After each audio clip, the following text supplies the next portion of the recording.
I can't believe I've never talked about this on TikTok before, but no, the family I nannied for in West Virginia, they were amazing and they weren't religious. It was actually a total fluke that I ended up nannying for them because I didn't really know anyone in the community who wasn't a part of like the Franciscan Catholic bubble, but it was a friend of a friend of a friend type situation where they were asking one of my friends who was a nanny if she had any availability, and she was already like fully booked, and so she just referred me because I was trying to quit my job and find something new to do. So it was a total fluke. I ended up working for them. I was super religious still and super like in the Franny bubble when I started working for them.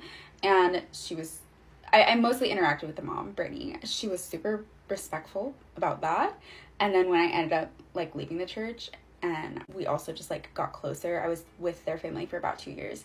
I started telling her like more of the tea, and she was so invested and is still so invested, and genuinely is just like one of the sweetest people on the entire earth. Nannying for her, I feel like actually was this weird like shelf breaker moment for me with my faith. Not that it's like the reason why I left the church or anything, but it like definitely was this like weird little piece that didn't make sense, because a big part of when you get radicalized into a faith community like that, that's super insular, is that you pretty much isolate yourself from the outside world, and you get fed a lot of propaganda about how unhappy everyone outside the church is and how like meaningless their lives are, which is horrible, obviously, right? But I was like hanging out with Brittany, and she was like literally one of the nicest people on the entire planet, and like so happy and so fulfilled and such a good mom. And I was like, this doesn't make sense because they don't have Jesus.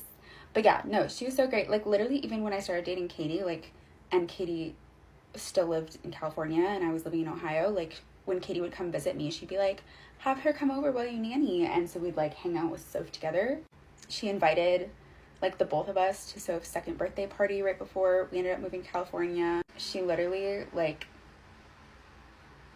just will forever hold such a place in my heart, especially when I was leaving the church and I was still stuck at Franciscan. Like, to have that escape, to be able to drive across the border into West Virginia and just like talk to a normal person, it was so wonderful and life-saving, and life-giving at that point in time. So yeah, we love her.